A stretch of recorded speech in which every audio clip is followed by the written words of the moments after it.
नमो लोये सौहरिहन्ताणं नमो लोये सौहृदानं नमो लोये सौभागिर्यानं नमो लोये सौज्यायानं नमो लोये सौत्रिकावती सावनं ओंकारमिन्दु संयुक्त नित्यं जयन्ति योगिनः कामदमोक्षदं चैव ओंकाराय नमो नमः मङ्गलं भगवान् यो मङ्गलं गौतमोऽग्नि मङ्गलं कुन्कुण्डार्यो विजेन्द्रमोसुमङ्गलं नमः समयसाराय स्वानुभूत्या तथास्ति स्वभावाय भवाय सर्वः विभाव निराकार। શ્રી નેમિચંદ્ર સિદ્ધાંતિ દેવ રચિત બૃહદ દ્રવ્ય સંગ્રહ અને તેની શ્રી બ્રહ્મદેવજી રચિત ટીકા એનો સ્વાધ્યાય આપણે કરી રહ્યા છીએ. એમાં આપણે 8મી ગાથાનો સ્વાધ્યાય કર્યો છે અને આ ગાથા ઉપર પૂજ્ય ગુરુદેવ કાંજી સ્વામીએ જે વિસ્તાર કર્યો છે એનો કેટલોક ભાગ કર્યો છે હવે આજે આગળ લઈએ છીએ. બૃહદ દ્રવ્ય સંગ્રહ પ્રવચન અને પાના નંબર 57. પૂજ્ય ગુરુદેવ અહીંયા કહે છે કે જીવ કરતા છે એ અધિકાર ચાલે છે. લોકમાં કોઈ વસ્તુનો કરતા ઈશ્વર આદિ છે એમ માને તે મિથ્યા છે. કેમ કે દરેક વસ્તુ નિત્ય સત હોવાથી પોતાના આધારે ટકીને પોતાની અવસ્થારૂપી કાર્યને કરે છે. પરસત્તાનું કોઈનું કર્તૃત્વ નથી. આ વાત અહીંયા મૂળ ટીકામાં આપણે લીધી અને પૂજ્ય ગુરુદેવ હવે એ વાત આપણને જે રીતે સમજાવે છે એમાં અધ્યાત્મ છે અને એ અધ્યાત્મ આપણે લઈ રહ્યા છીએ. લોકમાં કોઈ વસ્તુનો કરતા ઈશ્વર આદિ છે એમ માને તે મિથ્યા છે. કેમ કે દરેક વસ્તુ નિત્ય છે, અવિનાશી છે. છ દ્રવ્ય જે છે એ અવિનાશી છે, નિત્ય છે અને એનું પોતાનું પરિણમન છે. તો એટલે એ હોવાપણું છે, નિત્ય સત છે એટલે કે એનું હોવાપણું છે અને હોવાપણું એનું પોતાનું છે અને એનું પોતાનું પરિણમન છે. તો પોતે પોતાના આધારે ટકીને રહે. જો બીજાની એને અપેક્ષા હોય તો નિત્ય રહી શકે નહીં. નિત્ય રહેવા માટે એને પોતાનો જ આધાર હોય, બીજાનો આધાર હોય નહીં. એટલે ગુરુદેવે અહીંયા એ વાત લીધી છે કે વસ્તુ નિત્ય રહેવાવાળી છે, અવિનાશી છે, તો એ પોતાના આધારે જ ટકીને રહે અને પોતાની અવસ્થારૂપી કાર્યને કરે. પોતે જ કરે તો જ થાય. જો બીજું કરે તો પછી એમાં ફેરફાર થતા કદાચ વસ્તુનો નાશ પણ થાય. એટલે વસ્તુ નિત્ય છે એનો અર્થ જ એ થયો કે એ પોતાથી જ હોય, એને બીજાની પરની અપેક્ષા આધાર હોય નહીં અને એનું પરિણમન જે છે એ પણ બીજું કોઈ કરે એમ બને નહીં. આવી જ વસ્તુની સત્તા છે અને આ સત્તાનો જ્યારે સ્વીકાર કરવામાં આવે, છ દ્રવ્યની આવી સત્તાનો સ્વીકાર કરવામાં આવે તો પછી પર સત્તાનું કોઈનું કર્તૃત્વ નથી.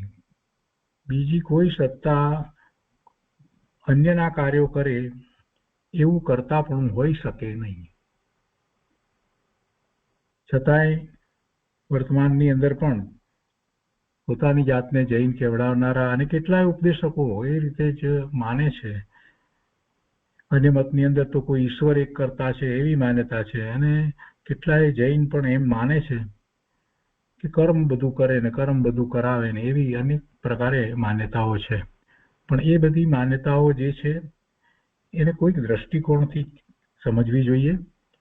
વસ્તુ સ્વરૂપને મૂળ સ્વરૂપે જોઈએ તો ખ્યાલ આવે છે કે કોઈ કોઈનું કરતા થઈ શકે નહીં. જો કરતા થવા જશે તો વસ્તુ જેવી છે તેવી રહી શકશે નહીં. 6 દ્રવ્ય 6 જ છે, 7 થયા નથી કે 5 થયા નથી, એક દ્રવ્ય ઘટ્યું નથી. આગળ અહીંયા કહે છે કે જળ કર્મ અને શરીર આદિ રૂપે પરમાણુ પરિણમે છે. જળ કર્મ દ્રવ્ય કર્મ રૂપે અને શરીર આદિ રૂપે એટલે શરીર, મન, વાણી, શરીરમાં આવી ગયું બધું, મન, વાણી, કાયા ત્રણે આવી ગયા. તો એ રૂપે પણ પૂતગળ પરમાણુ જ પરિણમે છે અને એના પરિણમનને જીવ કરતો નથી. તેને જીવ પરિણમાવતો નથી, પણ તે પોતે પરિણમે છે. ત્યારે એવું પરિણમન થઈ રહ્યું છે ભૂતગળનું, ત્યારે તેમાં જીવનો રાગ નિમિત્ત છે. જીવનો રાગ એમાં નિમિત્ત છે.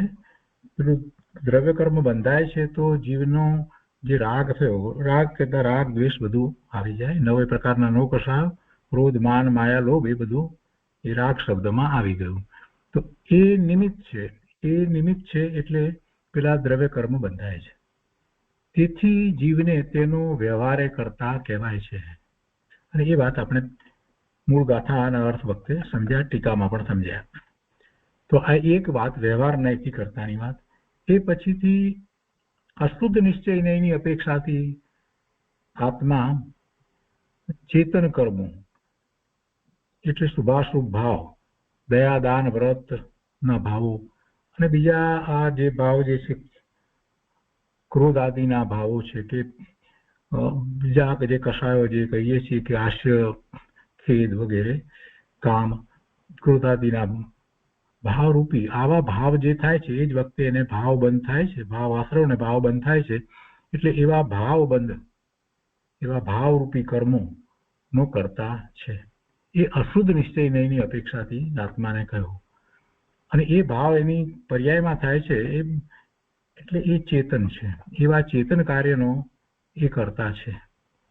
ત્રિકાળી દ્રવ્ય સ્વભાવની દ્રષ્ટિથી રાગાદિનો કરતા નથી, કેમ કે સ્વભાવમાં જે સ્વભાવ છે એમાં એવી કોઈ વાત નથી. સ્વભાવ તો પોતાના ગુણને અનુસરીને હોય, એ પોતાનો ભાવ એટલે સ્વભાવ કહેવાય. એમાં તો કોઈ ગુણ નથી કે જેને કારણે એને શુભાશુભ ભાવ થાય. એટલે ત્રિકાળી દ્રવ્ય સ્વભાવની દ્રષ્ટિથી રાગાદિનો કરતા નથી.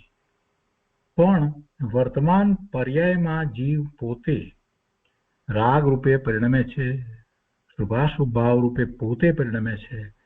એટલે એને અહીંયા અશુદ્ધ નિશ્ચયથી એવા પરિણામનો રાગાદી ભાવોનો કરતા કહેવામાં આવ્યો. હવે એવા રાગાદી ભાવ થાય છે એમાં જળ કર્મ નિમિત્ત છે. જે દ્રવ્ય કર્મ છે એના ઉદય આવે છે અને એનું લક્ષ્ય કરીને જીવ એવા રાગાદી ભાવે થાય છે, એમ વાત ત્યાં કરવામાં આવી. તો તે જળ કર્મ નિમિત્ત છે માટે રાગાદી થાય છે એમ લીધું નથી. રાગાદી ભાવ જે થયા તો એ જળ કર્મે કરાવ્યા, એના ઉદયને કારણે થયા એમ નથી લીધું, પણ એને નિમિત્ત તરીકે લેવામાં આવ્યું. તો કાર્ય તો જીવની પર્યાયમાં થયું અને એમાં જીવની એ સમયની એવી યોગ્યતા હતી માટે એવા શુભાશુભ ભાવ, વિભાવ ભાવ, વિકારી ભાવ, રાગાદિના ભાવ થયા. એટલે ગુરુદેવ એ વાતને ફરીથી સ્પષ્ટ કરે છે કે જળ કર્મ નિમિત્ત છે માટે રાગાદી થાય છે એમ લીધું નથી.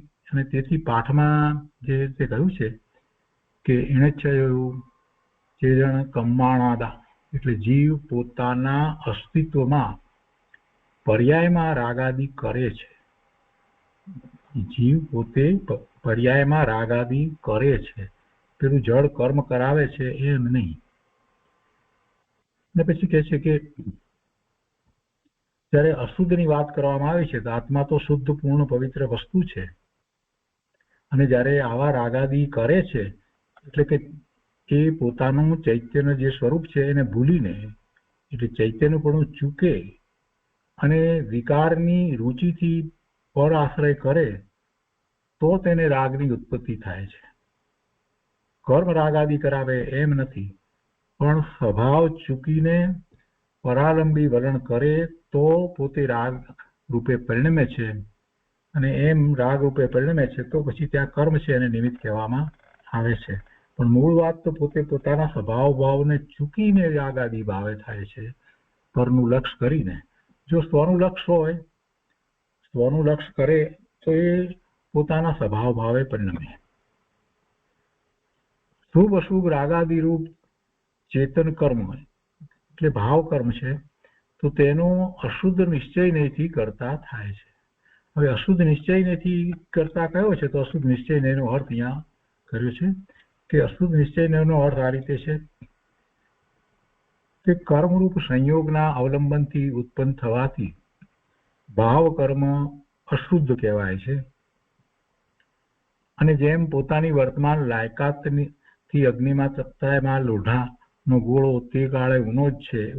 લોઢાના ગોળાનું ઉદાહરણ આપ્યું ને કે એ અગ્નિને કારણે એ ઉષ્ણતામાં એટલે ગરમ થયો છે, પણ એ ગરમ થયો છે તો એ પોતાની લાયકાતથી થયો છે, પણ એ વખતે એ કાળે તો એ ગરમ છે જ, ઊનો જ છે.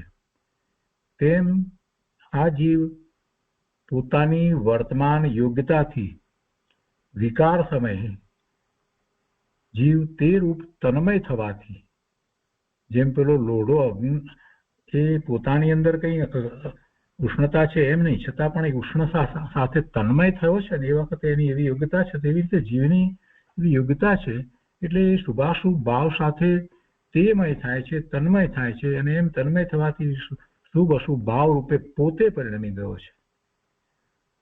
તેથી એ પોતાની વાત થઈ, તેથી સ્વ અપેક્ષાએ એને નિશ્ચય કહેવામાં આવ્યો.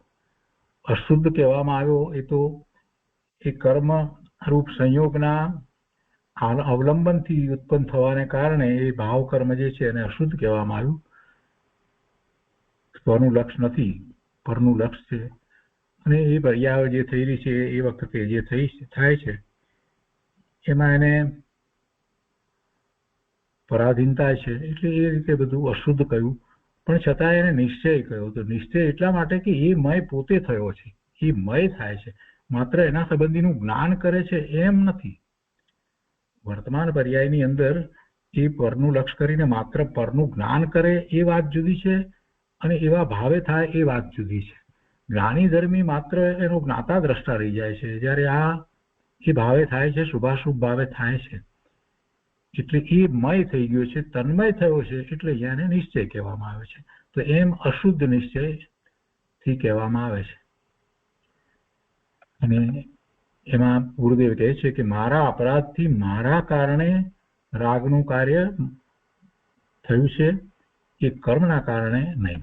અને કર્મનો ઉદય છે માટે જીવને રાગ થતો નથી, પણ પોતાની તે સમયની તે કાળની વિકારી યોગ્યતા અનુસાર રાગ થાય છે.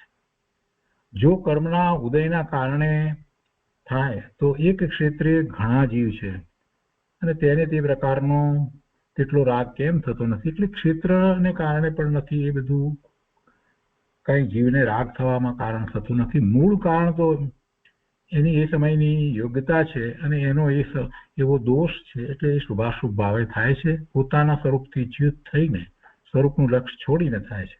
એટલે ક્ષેત્રનો પણ એવો કોઈ પ્રભાવ નથી, કેમકે જે ક્ષેત્રમાં સિદ્ધ ભગવાન છે તે જ આકાશના ક્ષેત્રે 5 સ્થાવર એકેન્દ્રિય જીવ અનંતા છે, જગતના જીવ પણ ત્યાં છે.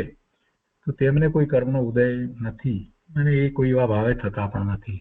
એટલે સિદ્ધ રાગરૂપ કેમ થતા નથી? આ બધું ત્યાં પણ છે તો કે તેમનામાં એવી યોગ્યતા નથી. રાગાદી ભાવે થાય હવે એવી યોગ્યતા રહી નથી એમને. હવે તેમને કર્મના ઉદયો પણ નથી, કાંઈ નથી. પૂર્ણ શુદ્ધ દશાને પ્રાપ્ત કરી ચૂક્યા છે. તો જે સ્વને ચૂકી પર આશ્રય રૂપ અપરાધ કરે, સ્વને ચૂકી પર આશ્રય રૂપ અપરાધ કરે, તેની તે કાળની યોગ્યતા અનુસાર રાગાદી વિકાર થાય છે, અને એ પોતે કરે તો થાય છે. માટે નિશ્ચયથી તન્મય થઈ અશુદ્ધતાનો કરતા જીવ પોતે થાય છે, કોઈ એને કરતું નથી. તો આ અશુદ્ધ નિશ્ચય નહીંથી જીવ રાગાદી ભાવનો કરતા થાય છે એની વાત લીધી. પહેલા વ્યવહારથી પૂતગળ પરમાણુનો કરતા થાય છે એ વાત સમજાવી. હવે એના પછી શુદ્ધની વાત કહે છે કે હવે શુદ્ધણયા શુદ્ધ ભાવાણમ એનો અર્થ કરતા કહે છે કે જે જીવ શુભાશુભ વ્યાપારથી રહિત, શુભાશુભ વ્યાપારથી રહિત જ્યારે કહેવામાં આવે છે તો પછી એ દર્શાવવું એવું છે કે જ્યારે શુદ્ધ ભાવ હોય ત્યારે શુભ અશુભ ભાવ હોતો નથી. એટલે શુભાશુભ ભાવથી રહિત થઈને જો શુભાશુભ ભાવથી રહિત થયો તો એની સાથે એક બીજી વાત પણ આવી જાય છે કે એનું લક્ષ્ય બહારમાં પરમાં નથી. બહારમાં જ્યાં સુધી જીવનું લક્ષ્ય હોય, જ્યાં સુધી ઉપયોગ બહારમાં હોય ત્યાં સુધી એ શુભાશુભ ભાવે જ હોય, એ શુદ્ધ ભાવે હોઈ શકે નહીં. એટલે જીવ શુભાશુભ વ્યાપારથી રહિત એમ કહ્યું, એમાં બધી વાત આવી ગઈ કે એ વખતે એનું લક્ષ્ય 12મા પર તરફ નથી, એ વાત પણ આવી ગઈ. અને એ સમયે એની યોગ્યતા એવી શુભાશુભ ભાવરૂપ થવાની પણ નથી. અને એને પોતાના આત્માનો નિર્ણય વર્તે છે અને એ પોતાના સ્વરૂપનું લક્ષ્ય કરે છે તો જ શુદ્ધ ભાવે થાય. એટલે જે જીવ શુભાશુભ વ્યાપારથી રહિત શુદ્ધ બુદ્ધ એક સ્વભાવનું ભાન કરી પરિણમે છે, સ્વતંત્ર કર્તાપણે ત્રિકાળ શુદ્ધ જ્ઞાયક છું, પોતાને એમ માને છે, પોતે સ્વભાવ ભાવનું ભાન કરી પરિણમે છે, સ્વરૂપનું લક્ષ્ય કરીને પરિણમે છે અને એમાં પરની કોઈ અપેક્ષા નથી. સ્વતંત્ર પોતે કર્તાપણે ત્રિકાળ શુદ્ધ જ્ઞાયક છું, આવું એનું કર્તાપણું એને અંદરમાં ઉગ્યું છે અને એમ એ સ્વરૂપનું લક્ષ્ય કરી અને એ પરિણમે છે. તો એમ એ અંતર્મુખ દ્રષ્ટિથી નિર્મળ અવસ્થારૂપ કાર્યને કરે છે. એ એનું કાર્ય, એનો એ કરતા અને એ પરિણામ છે એ એના રત્નત્રયના પરિણામ છે. સમ્યક દર્શન, સમ્યક જ્ઞાન, સમ્યક ચારિત્ર્યના નિર્મળ પરિણામ છે. તો એવી એ સ્વતંત્ર સમ્યક દર્શનની પર્યાય છે. અને એ એવી પર્યાય જ્યારે થાય છે તો એ જીવને આપણે સમ્યક દ્રષ્ટિ કહીએ છીએ. પણ હજી પૂર્ણ દશા થઈ નથી. તો એ અલ્પજ્ઞ દશામાં તે અનંત જ્ઞાન, અનંત દર્શન, અનંત સુખ આદિ શુદ્ધ ભાવોને અવલંબીને અંશે નિર્મળ પર્યાયનો એક દેશ શુદ્ધ નિશ્ચય નયથી કરતા થાય છે. શુદ્ધ નિશ્ચય નયથી કરતા કયો, એમાં બે ભાગ પડ્યા. એક તો જે મોક્ષ માર્ગમાં પ્રવર્તે છે, સ્વરૂપનું લક્ષ્ય કરે છે અને અંશે પોતાના સ્વભાવ ભાવ રૂપે પરિણમી જાય છે, તો એને એક દેશ શુદ્ધ નિશ્ચય નયથી કરતા કયો. એક દેશ કયો, હજી પૂર્ણ દશા નથી. એટલે છે તો શુદ્ધ નિશ્ચય નયથી કરતા પોતે પોતાના ભાવનો, પણ અહીંયા એક દેશ એટલા માટે લીધું કે હજી પૂર્ણ દશા થઈ નથી. એટલે એવું થયું છે. તો એનો અર્થ એ છે કે મોક્ષ માર્ગમાં છે, 4થું, 5મું, 6થું, 7મું આદિ એ ગુણસ્થાનમાં એ રહ્યો છે અને એમ એ પોતે સ્વભાવ ભાવે પરિણમે છે. એમ એ એક દેશ શુદ્ધ નિશ્ચય નયથી સ્વભાવ ભાવનો કરતા છે. તો જેટલા અંશે સ્વભાવ આશ્રિત તન્મયપણે શુદ્ધ દશા ઉત્પન્ન કરી, જેટલા અંશે એટલા માટે કે 4થા ગુણસ્થાનમાં જે છે એના કરતા 5મા ગુણસ્થાનમાં વિશેષ છે અને 5મા કરતા 7મા ગુણસ્થાને નિર્વિકલ્પ ધ્યાનમાં ઘણું વિશેષપણે એને એવું પરિણમન થઈ રહ્યું છે. સ્વભાવ આશ્રિત તન્મયપણે શુદ્ધ દશા એની થાય છે. તો જેટલા અંશે સ્વભાવ આશ્રિત તન્મયપણે શુદ્ધ દશા ઉત્પન્ન કરી તે વિતરાગ ભાવ રૂપ નિર્મળતા થઈ અને એને જ જ્ઞાની ચાહે છે. એ જ જ્ઞાનીનું વહાલું કર્મ છે. ગુરુદેવ એમ કહ્યું, જ્ઞાનીનું વહાલું કર્મ છે. જ્ઞાની એવા કર્મને ઈચ્છે છે, એવા કર્મનો એ કરતા થાય છે. આ કર્મ એટલે કાર્ય, આ કાર્ય જ્ઞાનીનું છે. પોતે વધુ ને વધુ સ્વભાવ ભાવે તન્મય થઈ અને શુદ્ધ દશાને પ્રગટ કરતો જાય અને છેવટે પૂર્ણ દશા થાય. એને જ એ ઈચ્છે છે, એવો જ એનો પુરુષાર્થ છે. પણ છતાંય જ્યારે હજી અધૂરી દશા છે તો સાથે એને 12મા શુભ ભાવ વગેરે પણ આવે છે ખરા, પણ તેનાથી એ ધર્મની પુષ્ટિ માનતો નથી, એનાથી ધર્મ થાય છે એમ માનતો નથી. સાધક પોતે સ્વસન્મુખ અંશે વિતરાગી દશાનો કરતા તન્મયપણે થયો છે. તેથી એક દેશ શુદ્ધ નિશ્ચય નયથી તે શુદ્ધ ભાવોનો કરતા છે. અને સિદ્ધ ભગવાન મુક્ત દશામાં તો પૂર્ણ શુદ્ધ નિશ્ચય નયથી અનંત જ્ઞાન આદિ શુદ્ધ ભાવોના કરતા છે. તે પૂર્ણ જ્ઞાનમય નથી, તે પૂર્ણ જ્ઞાનમાં નય નથી. ભગવાનને પછી કોઈ નય પડતા નથી. એક દેશ નય એવી કોઈ વાત બીજી રીતે પણ નય કોઈ પડતા નથી, પોતાનામાં સ્થિર થયા છે. એટલે તે પૂર્ણ જ્ઞાન જ્યારે થયું છે, પૂર્ણ દર્શન થયું છે, પૂર્ણ વીર્ય ઉલસ્યું છે, તો એવી પૂર્ણ દશાની અંદર કોઈ નય નથી. પણ સાધકને નય હોય છે તો સાધક નય દ્વારા વિચાર કરે છે. ભગવાનને પછી નય હોતા નથી. હવે એ પછી આ દિવસનું પ્રવચન છે એ આપણે આખું વાંચનમાં લઈએ છીએ.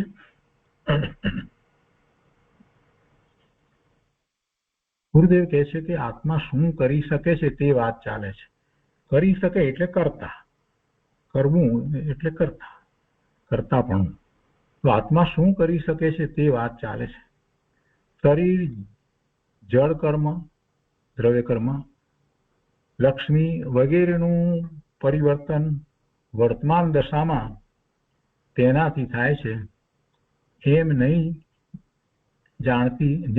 જાણતો અજ્ઞાની હું છું તો તેની અવસ્થા થાય છે એમ માને છે. જળના પરિણમન એને કારણે થાય છે તો એને અજ્ઞાની એમ માને છે કે હું કરું છું તો થાય છે, હું છું તો થાય છે, એની અવસ્થા બદલાય છે. પણ ખરેખર કોઈ જીવ પરનું 3 કાળમાં 3 લોકમાં કોઈ પ્રકારે કાંઈ કરી શકતો નથી. માત્ર મિથ્યા વાસના અને શુભ અશુભ રાગને કરે છે. ખરેખર પરનું કાંઈ કોઈ કરી શકતો નથી, એ રાગને કરે છે. અથવા તો જો એનો ઉપયોગ સ્વ તરફ વળ્યો છે તો એ શુદ્ધ ભાવને કરી શકે છે. અને આ રાગને કરે છે ત્યાં સુધી સંસાર પર્યાય છે. અને પછી શુદ્ધ ભાવને કરે છે તો જ્યારથી શુદ્ધ ભાવનો કરતા થાય છે ત્યાંથી મોક્ષ માર્ગ છે. અને પૂર્ણ દશા થાય છે તો પૂર્ણપણે એવી શુદ્ધ દશા થઈ જતા પછી એ ક્યારેય રાગનો કરતા થતો નથી. અને ફરી પાછો એ રાગ ભાવે થાય એવી કોઈ એનામાં યોગ્યતા રહેતી નથી. હજી શુદ્ધ ભાવે એક દેશ થયો છે ત્યારે એ રાગનો કરતા થાય છે, પણ એ રુચિપૂર્વક રાગનો કરતા થતો નથી. પોતાના પુરુષાર્થની નબળાઈને કારણે એ શુભ ભાવ કે શુભ ભાવનો ભૂમિકા અનુસાર કરતા થાય છે, રુચિપૂર્વક થતો નથી. એટલે ગુરુદેવે એ વાતને બીજી રીતે સમજાવી કે જ્ઞાની ધર્મી ખરેખર તો રાગનો કરતા થતો જ નથી. કેમ કે એ રુચિપૂર્વક ઈચ્છાપૂર્વક કંઈ થતો નથી. એટલે ગુરુદેવે એમ વાત લીધી. અને જ્યારે પોતાની દશા એવી હોય, કોઈ ઈચ્છાપૂર્વક રાગના ભાવે થતા ન હોય અને રાગના જ્ઞાતા દ્રષ્ટા રહેતા હોય, રાગ થાય છે તે વખતે પણ, તો પછી ગુરુદેવ આપણને એમ જ કહે કે જીવ રાગ આદિ ભાવોનો જ્યારે એ જ્ઞાની થયો છે એટલે કે મોક્ષ માર્ગમાં રહ્યો છે ત્યારે એવા શુભાશુભ ભાવનો કરતા થતો નથી. અહીંયા આગળ કહે છે કે અહીં ખાસ એમ જાણવું કે શુદ્ધ અશુદ્ધ ભાવોનું પરિણમન છે તેને જીવ કરી શકે છે, પણ હાથ પગ હલાવવા, બોલવું કે શાસ્ત્રનું લખવું આદિ વ્યાપારરૂપ ક્રિયાનો કોઈ જીવ કરતા થઈ શકતો નથી. એવી ક્રિયા કોઈ જીવ ક્યારેય કરી શકતો નથી. એટલે કે જળ પદાર્થ એ જગતની સ્વતંત્ર ચીજ છે. તેથી તેના જે પણ પર્યાય થાય, વિકારી કે અવિકારી અવસ્થા, સંયોગ કે વિયોગ, ગતિ સ્થિતિનું પરિવર્તન, તે જળ સ્વતંત્ર કરતા વડે થાય છે. એને બીજો કોઈ કરી શકતો નથી. એ જળ સ્વતંત્ર કરતા વડે થાય છે. એમાંય જે જળ છે તે જ પોતાનું કાર્ય કરે છે, બીજું જળ પણ એનું કાંઈ કાર્ય કરતું નથી. જીવથી તો તેની અવસ્થા થતી નથી જળની, પરંતુ બીજા જળથી પણ એની અવસ્થા બદલાતી નથી. દરેક પરમાણુ માત્ર પોતે પોતાનું કાર્ય પોતાથી કરે છે. જીવ તો જ્ઞાતા માત્ર સ્વભાવને ચૂકીને પુણ્ય પાપ દયા દાન હિંસા આદિ મલિન ભાવને પોતાના કરે છે, શુભ ભાવને અથવા અશુભ ભાવને પોતામાં કરે છે અને પોતે તે સાથે તન્મય થાય છે તો એ અજ્ઞાન દશા છે. અથવા તો શુદ્ધ છું એમ ઓળખી લક્ષે શુદ્ધ ભાવને કરે છે. એટલે બે વાત કરે છે. જળનો તો કરતા 3 કાળમાં થતો નથી, એના તો પરિણામ કરતો નથી, પણ કાં તો એ શુભાશુભ ભાવને અજ્ઞાન અવસ્થામાં કરે છે તો એનો કરતા થાય છે, અથવા તો એ શુદ્ધ ભાવને કરે છે એમાં સ્વનું લક્ષ છે તો એ શુદ્ધ ભાવનો કરતા થાય છે. પણ એ જળના કાર્યો તો 3 કાળમાં કરતો નથી. એ જ્ઞાની હોય કે અજ્ઞાની હોય, કોઈ જળના કાર્યો કરતો જ નથી, કરી શકતોય નથી. હવે અહીંયા કે છે કે આ દાળ ભાત શાક વગેરે રંગ વગેરે એ કઈ જીવ કરતો નથી. ત્યારે કોઈ કરે છે? કોઈ ઈશ્વર કરે છે? કોણ કરે છે? તો બધું થાય છે, દેખાય છે આપણને તો કે ના, એવું કોઈ ઈશ્વર પણ નથી. અન્ય મતમાં એવી વાત આવે છે કે જગતના બધા જ કાર્યો જે થઈ રહ્યા છે એ બધા ઈશ્વર કરે છે, ઈશ્વરની ઈચ્છા વિના પાંદડું પણ હલે નહીં, આવી બધી વાત ત્યાં આવે છે.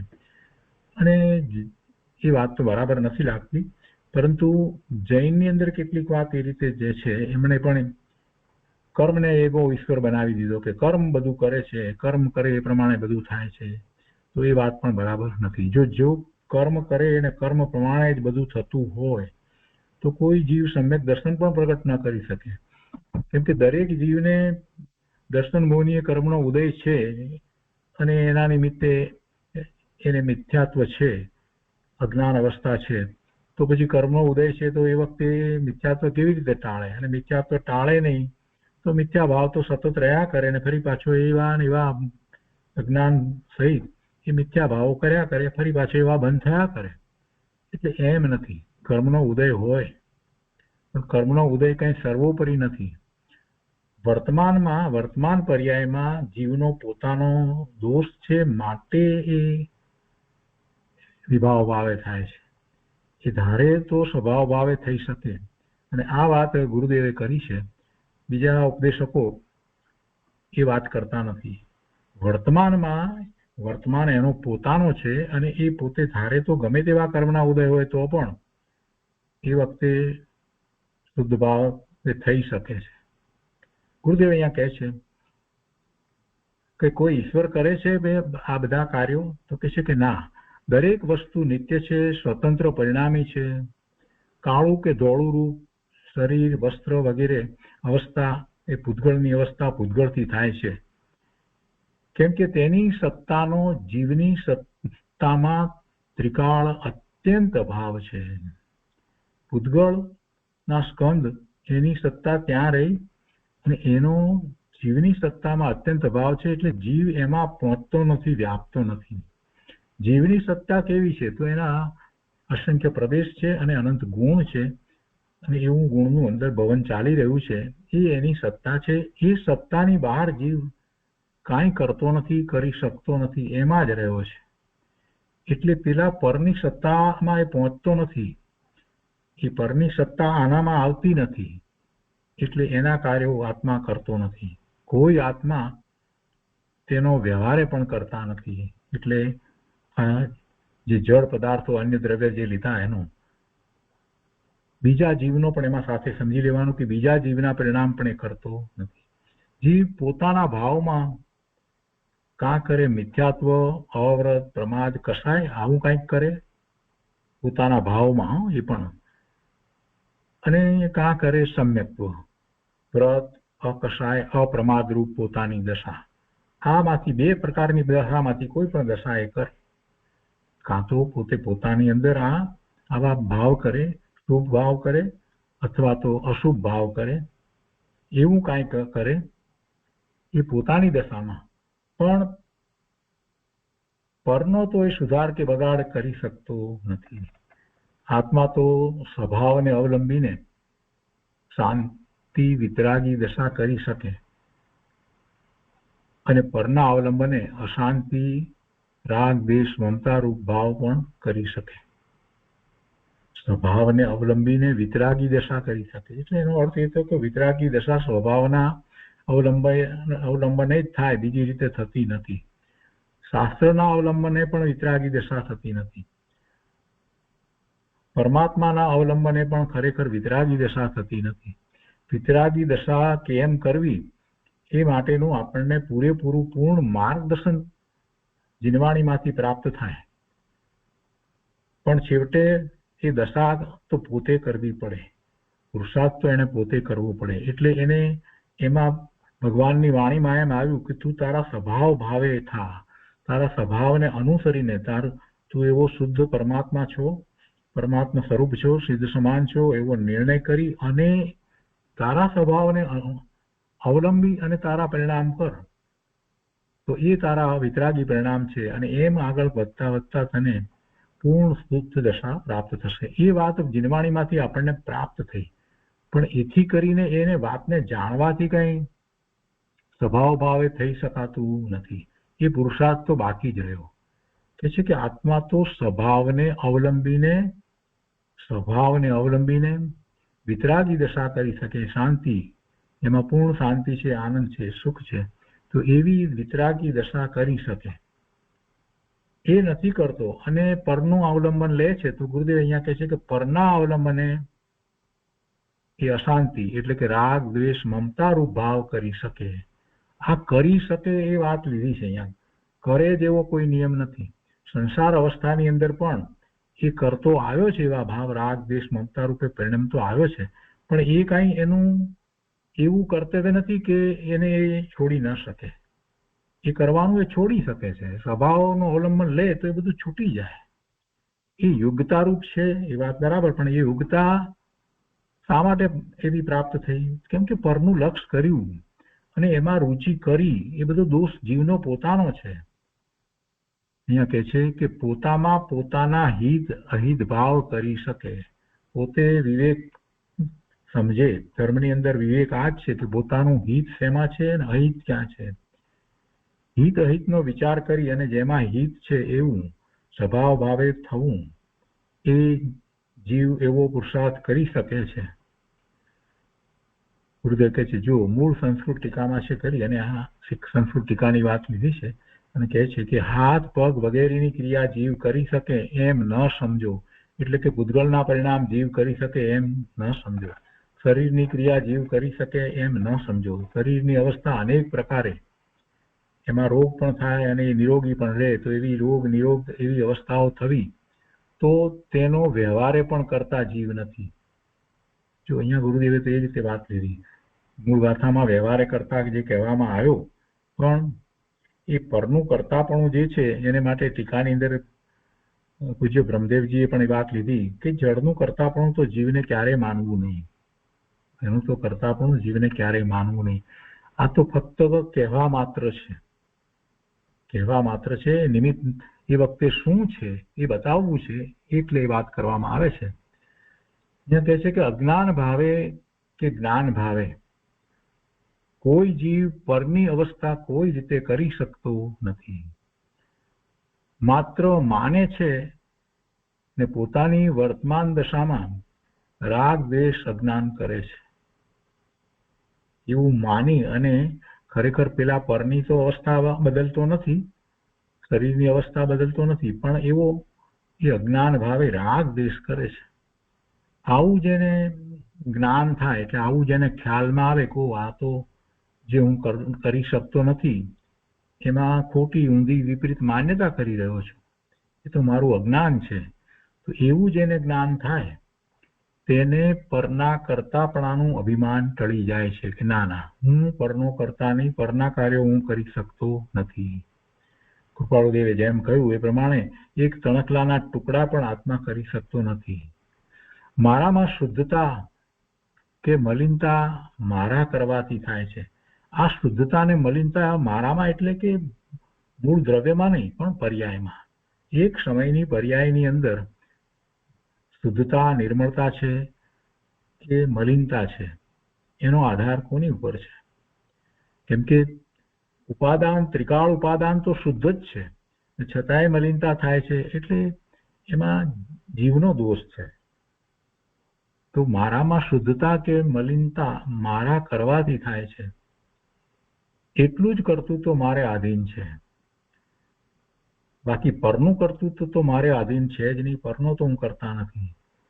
જીવની પ્રભુતા જીવમાં છે, બહારમાં નથી. છતાં પરમાં પ્રભુતા માનવી તે મોટી ભ્રમણા છે. અને તે સંસારમાં અનંત જન્મ મરણનું મૂળ છે. પરમાં પ્રભુતા માનવી એટલે પરના કાર્યો પોતે કરી શકે છે એવા અભિમાન પરના કાર્યો એ કરી શકતો નથી શરીરના કે આ જળ કર્મના કે કોઈ કાર્ય ખરેખર કરી શકતો નથી, છતાં એમાં માનવું. ખાસ કરીને જે સંયોગે કરીને મળેલા પદાર્થો અને આ નો કર્મ એમાં એને પોતાપણું અને એમાં પોતાનું પ્રભુત્વ દેખાય છે કે ધારે તેમ એ કરી શકે, તો એ એવું માનવું એ મોટી ભ્રમણા છે, એ મિથ્યાત્વ છે. અને એને કારણે જીવ સંસારમાં ભ્રમણ કરે છે. એટલે એ જન્મ મરણનું મૂળ કારણ છે. બીજા આત્માને કોઈ બીજો આત્મા સુધારી કે બગાડી શકતો નથી. જો હવે જીવની વાત પણ સાથે લેવી છે, આ જીવ બીજા જીવનું પણ કાંઈ કરી શકતો નથી. કોઈ કોઈને સુધારી શકે કે બગાડી શકતો નથી. જેની જેટલી યોગ્યતા હોય તે અનુસાર તેનામાં તેના જ્ઞાનનો વિકાસ થાય છે. આ વાત આવે ને ત્યારે કેટલાક ઉપદેશકો એમ કે પણ ના, પણ એને એવા નિમિત્ત મળ્યા ને એટલે થયું ને. નિમિત્ત મળ્યા ને કેમ કે એમને નિમિત્ત આધીન દ્રષ્ટિ એટલી બધી ઘર કરી ગઈ છે કે એને છોડવા માંગતા જ નથી. નિમિત્ત એવું મળ્યું તો થયું ને, નહીતર ના થાત ને. એમ પણ એમ નથી સમજતા કે જયારે ઉપાદાન કારણ પોતાનું છે, ઉપાદાન તૈયાર છે, તો પછી એને એવા નિમિત્ત મળે જ, ન મળે એવો પ્રશ્ન હોતો જ નથી. 5 સમવાય પૂર્વક કાર્ય થાય છે એ વાતને એ પકડતા નથી. એટલું નિમિત્ત પકડે છે કે નિમિત્ત એવું મળ્યું તો થયું ને, એમ નહીતર થાત નહીં. તો એ વાત બરાબર નથી. અહીંયા કહે છે કે જેની જેટલી યોગ્યતા હોય તે અનુસાર તેનામાં તેના જ્ઞાનનો વિકાસ થાય છે. 12માં સંયોગ વિયોગ, સૌધન નિર્ધન, રોગ નિરોગ, જીવન મરણ બધું તેના કાળે જે થવાનું તે જ થાય છે. તેમાં કોઈનું ડાપણ નથી. અજ્ઞાની મમતાથી માને કે હું કરું છું, અને જ્ઞાની જાણે કે હું પરજીવનું કે પછી આ શરીર જેમાં પોતે રહ્યો છે એ આ શરીરનું કે પછી બહારમાં જે સંયોગો કરીને પદાર્થો પ્રાપ્ત થયા છે એવું બહારનું કાંઈ કરી શકતો નથી. જળ કર્મને લઈને મારામાં રાગ દ્વેષ સુખ દુઃખની અવસ્થા થઈ નથી. જળ કર્મના ઉદયો એને કારણે આવ્યા, અને એ જળ કર્મના ઉદયો જળ કર્મને વિશે રહ્યા, એને કારણે મને રાગ દ્વેષ થયા નથી, અને એ સુખ દુઃખની અવસ્થા એને કારણે થઈ નથી. આમ સ્વતંત્રતા નક્કી કરે તો આખા સંસારનું અભિમાન ટળીને સર્વ પ્રકારે સ્વતંત્ર છું એવું ભાન થાય. અને સર્વ પ્રકારે સ્વતંત્ર છું એટલે વર્તમાનમાં કર્મના ઉદય હોય છતાં પણ હું મારા વર્તમાન પરિણામમાં સ્વતંત્ર છું. મારા પરિણામ કેવા થવા જોઈએ એને માટે હું સ્વતંત્ર છું. અને એવું ભાન થાય અને સુખી થવાનો અવસર આવે, અને આવું ન સમજે તેને પરનું હું કરું, હું આમ કરાવી શકું, એ મિથ્યા કર્તૃત્વની મૂંઢતા જાય નહીં, અને એ મૂંઢતા જ અનંત સંસારનું કારણ છે. પરનું કરતા પણ જ્યાં સુધી જીવ છોડતો નથી ત્યાં સુધી એ સ્વરૂપ તરફ વળતો જ નથી. એનો ઉપયોગ સ્વ તરફ ક્યારે વળે? જ્યારે એ ઉપયોગ પરમાં પોતાને કાંઈ કરવા પણ નથી એવો નિર્ણય કરી અને નવરો થાય તો સ્વ તરફ વળે. પણ હજી પરમાં પોતે કરી શકે છે અને પોતાને કરવા પણ છે એમ જ્યાં સુધી એ વ્યસ્ત રહે છે ત્યાં સુધી એ સ્વ તરફ વળતો જ નથી. અને આ જ મોટામાં મોટી મૂંઢતા છે. હું આમ કરાવી શકું ને તેમ કરાવી શકું ને એમ મિથ્યા કર્તૃત્વની મૂંઢતા જાય નહીં, અને એ મૂંઢતા જાય નહીં એટલે પછી એવા ફરી પાછા નવા કર્મો બંધાયા કરે, અને એમ અનંત સંસાર ચાલ્યા કરે. હું આમ બોલું, હું આમ રાંધું, હું આમ ચાવીને ખાવું તો નિરોગતા રહે, એમ ભાવ કરે. પણ હવે એ બધું એનું કાર્ય નથી. એ શરીરના કાર્યો શરીરને કારણે જે થવા યોગ્ય હોય એ જ થાય છે. કોઈ જડની ક્રિયા આત્મા કરી શકે નહીં. શરીર જડ છે, આત્મા ચેતન છે, ચેતન જ્ઞાન સ્વભાવે પરિણમે, જડ જડપણે પરિણમે. એ વાત કૃપાળુ દેવે પણ બહુ સરસ રીતે કહી. જડ જડ ભાવે પરિણમે અને ચેતન ચેતન ભાવ. પણ છતાંય જીવ પોતે ચેતન હોવા છતાંય પોતે જડના કાર્યો કરી શકે એવી મિથ્યા માન્યતાને લીધે અનંત સંસારમાં એ ભમી રહ્યો છે. અહીંયા કહે છે કે એ પરના કાર્યો કરી શકે નહીં, પણ એવા વિકલ્પો એ કરે છે અને એટલે એને એ સંસાર છે. તો કે છે કે હા, ઊંધું સવળું માન્યું છે તે માન્યતાનો કરતા ખરો. જે માન્યતા કરે છે એનો એ કરતા થાય છે. ઊંધું માને કે સવળું માને માન્યતામાં છે ને, તો કે એનો એ કરતા થાય. પણ આ શરીર હસ્ત આદિ હાથ પગ વગેરે એની ક્રિયાનો કરતા આત્મા છે એમ કદી ન સમજવું જોઈએ, એમ ક્યારેય માનવું નહીં. શરીરની ક્રિયાનો આત્મા કરતા નથી. માન્યતા એની છે તો એ અજ્ઞાન ભાવે માન્યતા કરે કે જ્ઞાન ભાવે માન્યતા કરે, એ માન્યતાનો એ કરતા થાય. ને આગળ કહે છે કે આત્મા તો નિત્ય નિરંજન, નિત્ય નિરંજન. નિરંજન એટલે મલિનતા વિનાનો, નિષ્ક્રિય. નિષ્ક્રિય એટલે પરના તથા ક્ષણિક વિકારના કર્તૃત્વ વિનાનો એવો છે. આત્મા તો નિત્ય નિરંજન નિષ્ક્રિય છે, એટલે એમાં કોઈ મલિનતા નથી, પૂર્ણ નિર્મળ પવિત્ર છે. અને પરના તથા ક્ષણિક વિકારના કર્તૃત્વ વિનાનો છે. પરનોય કરતા નથી અને ક્ષણિક વિકાર પર્યાય થાય એનોય કરતા નથી. આવું આત્માનું શુદ્ધ સ્વરૂપ છે. દ્રવ્ય દ્રષ્ટિથી જે પ્રકાશ શુદ્ધ રહે છે, જે વસ્તુ ધ્રુવ છે, એમાં કોઈ પ્રકારે મલિનતા નથી, એમાં કોઈ પ્રકારે પરનું કર્તૃત્વ પણ નથી, અને એ તો નિષ્ક્રિય છે. એવું દરેક આત્માનું જ્ઞાયક ચિદાનંદ સ્વરૂપ છે. નિષ્ક્રિય છે પણ ચિદાનંદ છે. નિષ્ક્રિય એટલે કાંઈ કરતો નથી, પણ પોતે પરિણમે છે. અનંત ગુણનું ભવન અંદર ચાલી રહ્યું છે એવું પરિણમન છે, અને એમાં દરેક ગુણનું પરિણમન છે. જ્ઞાન દર્શન ગુણનું પરિણમન છે, શ્રદ્ધા ગુણનું પણ પરિણમન છે. એ અંદરમાં તો એવું સમ્યક પરિણમન ચાલી જ રહ્યું છે. તો આત્માનું જ્ઞાયક ચિદાનંદ સ્વરૂપ છે, જ્ઞાન આનંદ સ્વરૂપ છે. પણ અજ્ઞાનીને તેનું શ્રદ્ધાન નથી, અજ્ઞાનીને એનો વિશ્વાસ નથી, એની પ્રતીતિ નથી. તેથી અજ્ઞાની જીવને શરીર જળ કર્મ તથા રાગાદી ભાવ કર્મનું કર્તૃત્વ કહ્યું છે એ અજ્ઞાનીને છે. જીવને એવું એ માને છે અજ્ઞાની. અજ્ઞાનીને સાચું શ્રદ્ધા નથી, તેથી તે જીવને એટલે પોતાને શરીર જળ કર્મ તથા રાગાદી ભાવનું કર્તૃત્વ એને એ માનતો હોય. અને અહીંયા શાસ્ત્રની અંદર એ કહેવામાં આવ્યું છે, કેમ કે એની એવી માન્યતા છે. અને દરેક વસ્તુને સંસાર અવસ્થાએ અને સિદ્ધ અવસ્થાએ બધી રીતે અહીંયા તો કહેવામાં આવી હોય. વિસ્તારથી વાત કરાય ને શાસ્ત્રની અંદર તો, એટલે જે સંસાર પર્યાયમાં છે અને ઊંધી માન્યતા જે છે એની પણ વાત લીધી છે, જે નથી એની પણ વાત લીધી છે. અને એ દ્વારા આપણને માર્ગદર્શન આપ્યું છે કે જડનો તો કરતા એ નથી, વિભાવ ભાવનો કરતા એ થાય છે, એ કંઈ સાચું સ્વરૂપ નથી. ભાવ કર્મનું કર્તૃત્વ અહીંયા એટલે કહેવામાં આવ્યું છે, અને વ્યવહારથી જડ કર્મનું કર્તૃત્વ કહેવામાં આવ્યું છે. આ બધી વાત અહીંયા તો કરવામાં આવી છે. જ્ઞાની તો નિત્ય જ્ઞાન સ્વભાવનો સ્વામી અને કર્તા છે. પેલી જે બધી વાત કરવામાં આવી છે એ અજ્ઞાનીની અવસ્થા, અજ્ઞાનીની ના દ્રષ્ટિકોણથી કરવામાં આવી છે, અને સાથે જ્ઞાનીના દ્રષ્ટિકોણથી પણ અહીંયા તો વાત કરવામાં આવી છે. એટલે ગુરુદેવ જ્ઞાનીના દ્રષ્ટિકોણની વાતને મહત્વ આપતા કહે છે કે જ્ઞાની તો નિત્ય હંમેશા જ્ઞાન સ્વભાવનો સ્વામી, પોતાના જ્ઞાન સ્વભાવનો સ્વામી છે, અને જ્ઞાન સ્વભાવનો કર્તા છે.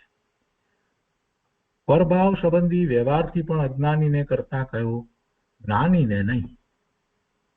જે કર્તાપણું જે કહેવામાં આવ્યું અહીંયા, પરભાવ સંબંધી જે કર્તાપણું કહેવામાં આવ્યું એ અજ્ઞાનીને માટે ખરેખર તો કહેવામાં આવ્યું છે. જ્ઞાનીને માટે તો એવું કર્તાપણું હોતું નથી. આત્માની અનુભૂતિ થયા પછીથી શુભાશુભ ભાવનો જ્ઞાની તો જ્ઞાતા દ્રષ્ટા થઈ જાય છે. એટલે એ પરભાવ સંબંધી અહીંયા વ્યવહારથી લીધું, એટલે બીજી રીતે કહી તો અશુદ્ધ નિશ્ચય નહીંથી, પણ જ્ઞાનીને કરતા કયો છે, એના સંબંધી અજ્ઞાનીને કરતા કયો છે. પરભાવ સંબંધી વ્યવહારથી અથવા તો અશુદ્ધ નિશ્ચય નહીંથી, પણ અજ્ઞાનીને કરતા કયો, જ્ઞાનીને નહીં. કેમ કે જ્ઞાનીને નિમિત્ત બુદ્ધિ નથી, નિમિત્ત આધીન એની બુદ્ધિ નથી. માટે આ નિજ શુદ્ધ આત્મામાં જ સમ્યક શ્રદ્ધા જ્ઞાન અનુભવરૂપ ભાવના કરવી જોઈએ. નબળાઈથી રાગનો અંશ થાય તે મુખ્ય નથી. પુરુષાર્થની નબળાઈને કારણે શુભ ભાવ થાય જ્ઞાનીને, અશુભ ભાવ તો બહુ ઓછા થાય, પણ શુભ ભાવ જે થતા હોય તો એની મુખ્યતા નથી, કેમ કે એની રુચિ નથી, એટલે એનું કરતાપણું પણ નથી. એ શુભ ભાવ થાય છે તો પણ એને એ જ્ઞાની મહાપુરુષ તો ઝેર જેવો સમજે છે, એ તો શુદ્ધ ભાવે જ થવા ઈચ્છે છે. બધું કહે છે કે નબળાઈથી રાગનો અંશ થાય તે મુખ્ય નથી, અને શરીરની ક્રિયા થાય તેમાં જ્ઞાની નિમિત્ત પણ નથી. શરીરની ક્રિયામાં જ્ઞાની નિમિત્ત પણ નથી. હું નિમિત્ત કરતા છું તો પરની વ્યવસ્થા શરીર વગેરેની ક્રિયા થાય છે એમ અજ્ઞાની માને છે. એ એની ઊંધી માન્યતા છે, અને એવી ઊંધી માન્યતાનો કરતા છે. વાસ્તવમાં તો એ શરીરની ક્રિયાનો કરતા છે નહીં, અને તે અજ્ઞાનીને જ આરોપથી વ્યવહારથી એનો કરતા કહેવામાં આવ્યો. જ્ઞાની તો અશુદ્ધ પર્યાય અને નિમિત્તને જાણે છે. અશુદ્ધ પર્યાય પોતાની જે શુભાશુભ ભાવરૂપ પર્યાય થઈ એ અશુદ્ધ પર્યાય, તો એને અને નિમિત્ત એ બંનેને પોતાથી જુદા ભિન્ન જાણે છે, અને પર્યાય પોતાની પર્યાય છે એટલે એને એ રીતે એટલી મલિનતા છે એમ પણ એ જાણે છે. પણ એવી મલિનતા જે પર્યાયમાં થઈ રહી છે એને માટે એ કોઈ બીજાને દોષી ઠેરાવતો નથી. જ્ઞાની તો અશુદ્ધ પર્યાય અને નિમિત્તને જાણે છે, અને અક્રિય જ્ઞાયક સ્વભાવને જ મુખ્ય કરી સ્વ તરફ ઢળતા નિર્મળ ભાવનો કરતા થાય છે, અને એને જ ધર્મ કહેવાય છે. એનું નામ ધર્મ છે. રાગ દ્વારા કે જ્ઞાન દ્વારા પરનું કાંઈ કરી શકાતું નથી. રાગ દ્વારા એ પરનું કાંઈ કરી શકાતું નથી, અને જ્ઞાન દ્વારા એ પરનું કાંઈ કરી શકાતું નથી. રાગ દ્વારા તો ન કરી શકાય તો સમજાય છે, રાગ કરીએ પણ કઈ પેલાનું કાર્ય થઈ જાય એવું તો કઈ બનતું નથી. એવી રીતે જ્ઞાન દ્વારા પણ, એટલે કે સર્વજ્ઞ પરમાત્મા તો પૂર્ણ જ્ઞાન સ્વભાવે પરિણમી રહ્યા છે, છતાં એ જ્ઞાન દ્વારા પણ એ પરનું કઈ કાર્ય કરી શકે એમ તો વસ્તુનું સ્વરૂપ નથી. એટલે રાગ દ્વારા કે જ્ઞાન દ્વારા પરનું કઈ કરી શકાતું નથી. પણ હું છું તો તેનું થાય છે એમ નિમિત્ત દ્રષ્ટિ અજ્ઞાનીને ખસતી નથી. આ વાત મહત્વની છે. એને એવો સ્વીકાર જ નથી થતો કે પોતે પરના કાર્યો ન કરી શકે, એવી વાત એને પકડાતી જ નથી. એને એમ જ છે કે હું પરના કાર્યો કરી શકું છું. એને નિમિત્ત આધીન દ્રષ્ટિ છે. અજ્ઞાનીને એ ખસતી નથી કે કોઈનું પણ કાર્ય થાય તો કોઈ કરે ને એમ. એને એમ જ છે. જગતમાં મોટા ભાગના જીવોને એમ છે કે કોઈ પણ કાર્ય થાય તો એને કરનારો કોઈક હોવો જોઈએ, અને એ કરનારો એ કાર્ય જે જ્યાં થઈ રહ્યું છે, જેનું કાર્ય થઈ રહ્યું છે એના કરતા જુદો હોય એવી બધાને બહુ જ માન્યતા. એક જૈન દર્શન જ એવું છે કે એની અંદર આ વાત આવે છે કે જ્યાં કાર્ય થઈ રહ્યું છે એ દ્રવ્ય જ એનું કરતા છે. એ વાત બીજે ક્યાંય સાંભળવા મળતી નથી, કોઈ જગ્યાએ ક્યાંય એ વાત આવતી જ નથી. અને એટલા માટે જ જગતમાં બધા જ એમ જ માને છે કે જે કાર્ય જે દ્રવ્યને વિશે થઈ રહ્યું છે તો એ કાર્ય કરવા વાળો કોઈક હોવો જોઈએ. અને એટલા માટે જ એ જગતનો કરતા અને આ જગતનું આખું નિયમન એનો કરતા, નિયમન કરનાર કરતા, અને જે કંઈ થઈ રહ્યું છે બધાનો કોઈક કરતા હોવો જોઈએ. એટલે પર પદાર્થો બધા જે છે એનો કોઈક કરનારો હોય તો જ એ કાર્ય થાય. આવી ખોટી વિપરીત માન્યતા ચાલી રહી છે. કેમ કે એટલો તત્વનો નિર્ણય નથી, એટલે આવી માન્યતા ચાલી રહી છે. એ બધી નિમિત્ત આધીન દ્રષ્ટિ અજ્ઞાનીની છે, અને એટલે જ એને ભવના ભ્રમણ થાય છે. એટલે એને એ દ્રષ્ટિ ખસતી નથી. ગુરુદેવ અહીંયા કહે છે કે એક એક ગાથામાં 5 અર્થ આવે છે ને, શબ્દાર્થ, નયાર્થ, મતાર્થ, આગમાર્થ અને ભાવાર્થ. તો ગુરુદેવ અહીંયા કહે છે કે તેમાં વ્યવહારે કરતા એમાં શબ્દાર્થ અને નયાર્થ તો કહી દીધા. મતાર્થમાં હવે વિચાર કરીએ તો સાંખ્યમતી જેવા સર્વથા અકર્તાવાદી, એટલે સર્વથા અકર્તાવાદી, કરતા પણ છે જ નહીં કોઈનું, કોઈ એકાદે, અથવા તો મિથ્યા દ્રષ્ટિ કે જે એકલા પરનું જ કર્તૃત્વ માને છે, બીજા એવા પણ છે કે બીજો જ કરે. તો એનો અહીંયા આ ગાથાની અંદર જે સ્પષ્ટતા કરી એ રીતે એનો નિષેધ થયો. અને આગમમાં કહ્યું છે કે સંપ્રદાયમાં રહેલા જૈન નામધારી આત્માને એકાંતે અપરિણામી માની કર્મને જ કરતા માને છે, એટલે કર્મ બધું કરાવે તો થાય એવું માનવા વાળા ઘણા લોકો છે સંપ્રદાયની બુદ્ધિમાં, એવા પણ છે. તો એમની વાત જે છે એ પણ એક મત જે છે પણ એ પણ મત ખોટો છે. તો એનું પણ અહીંયા નિરાકરણ થઈ ગયું. એકાંતે જે માનતા હોય કે કર્મ બધું કરાવે છે એને માટે કહે છે કે સંપ્રદાયમાં રહેલા જૈન નામધારી આત્માને એકાંતે અપરિણામી માની કર્મને જ કરતા માને છે, કર્મ જ બધું કરાવે માને છે. તો એમની વાતનો પણ અહીંયા નિષેધ થયો. રાગાદીનો કરતા જીવ નથી એમ એકાંતે માને છે, રાગ આદિનો કરતા જીવ નથી એમ એકાંતે માને છે, તે આગમના અર્થને સમજતા નથી. એ નય આભાસી છે. એક શુદ્ધ નિશ્ચય નહીંથી આખી વાત જયારે છે ત્યારે તમે એમ લઈ લો કે રાગાદિનો કરતા આત્મા છે જ નહીં, જ મૂકી દો, એકાંત કરતો ન ચાલે. કોઈક અપેક્ષાએ રાગાદિનો કરતા જીવ છે, એકાંતે એમ ન મનાય કે રાગાદિનો કરતા જીવ છે જ નહીં, એમ ન મનાય. અજ્ઞાન અવસ્થાની અંદર રાગાદિનો કરતા જીવ છે ને એટલે તો કર્મના બંધ પડે છે. આગમના અર્થને એ ખરેખર સમજતા નથી. કેમ કે આગમમાં તો જે કહેવામાં આવ્યું છે ન્યાયપૂર્વક કહેવામાં આવ્યું છે, એટલે કે બધા દ્રષ્ટિકોણ સહિત વાત કરવામાં આવી છે. અનેકાંતથી વસ્તુ સ્વરૂપને પ્રકાશવામાં આવ્યું હોય અને એના કથનો જ્યારે હોય ત્યારે એ સ્યાદવાદ પૂર્વક જ કહેવાય. એમાં એમ કહી શકાય કે સ્યાત રાગાદિનો કરતા જીવ નથી, એમ કહેવાય. સ્યાત એટલે કોઈ અપેક્ષાએ રાગાદિનો કરતા જીવ નથી, પણ એને સ્યાત કાઢીને એકાંતે માની લે કે રાગાદિનો કરતા જીવ નથી જ. તો એ આગમના અર્થને બરાબર સમજ્યો નથી. એ તો નય આભાસી છે. અને ભાવાર્થની વાત અહીંયા કરી, આ મતાર્થની બધી વાત લીધી પછી કહે છે કે ભાવાર્થમાં વિચાર કરીએ તો શુદ્ધ નયથી શુદ્ધ આત્મા જ સર્વત્ર ઉપાદેય છે. આ ભાવાર્થ છે, આ પ્રયોજન છે. આ સમજવાનું આટલું જ છે કે શુદ્ધ નયથી શુદ્ધ આત્મા જ સર્વત્ર ઉપાદેય છે. તો એ રીતે આ વાત કરવામાં આવી.